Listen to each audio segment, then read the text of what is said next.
1 Samuel 20. Jonathan protects David.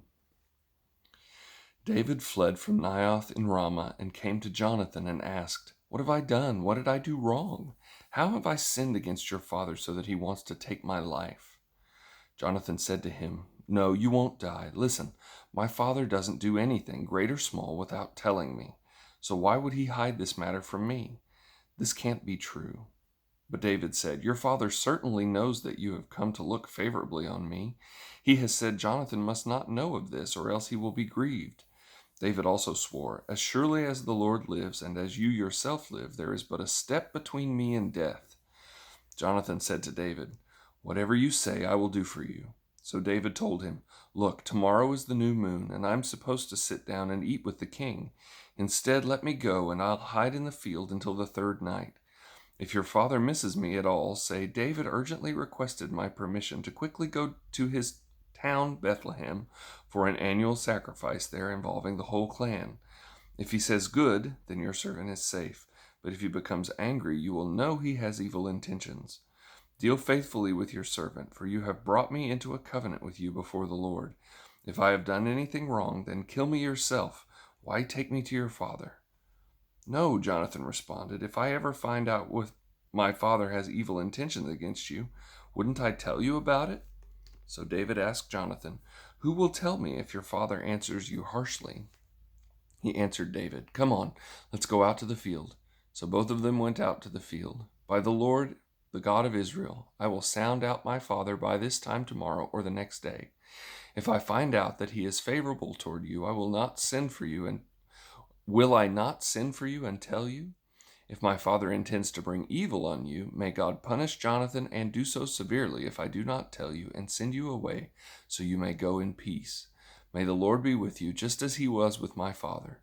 If I continue to live, treat me with the Lord's faithful love. But if I die, don't ever withdraw your faithful love from my household, not even when the Lord cuts off every one of David's enemies from the face of the earth."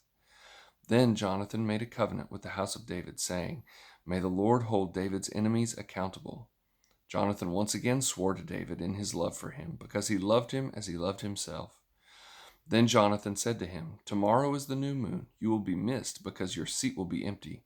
The following day, hurry down and go to the place where you hid on the day this incident began, and stay beside the rock Ezel. I will shoot 3 arrows beside it, as if I'm aiming at a target. Then I will send the young man and say, 'Go and find the arrows.' Now if I expressly say to the young man, 'Look, the arrows are on this side of you, get them,' then come, because the Lord lives. As the Lord lives, it is safe for you and there is no problem. But if I say this to the youth, 'Look, the arrows are beyond you,' then go, for the Lord is sending you away. As for the matter you and I have spoken about, the Lord will be a witness between you and me forever." So David hid in the field. At the new moon, the king sat down to eat the meal. He sat at his usual place on the seat by the wall.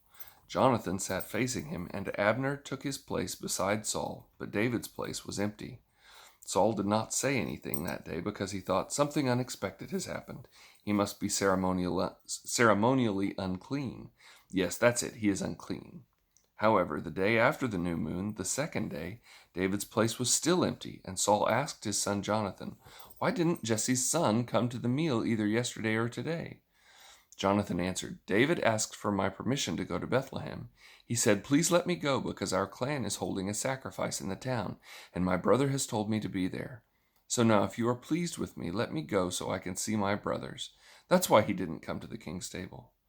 Then Saul became angry with Jonathan and shouted, "You son of a perverse and rebellious woman! Don't I know that you are siding with Jesse's son to your own shame and to the disgrace of your mother? Every day Jesse's son lives on earth, and you and your kingship are not secure. Now send for him and bring him to me. He deserves to die."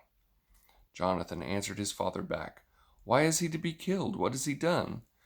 Then Saul threw his spear at Jonathan to kill him, so he knew that his father was determined to kill David. He got up from the table in fierce anger and did not eat any food that second day of the new moon, for he was grieved because of his father's shameful behavior toward David.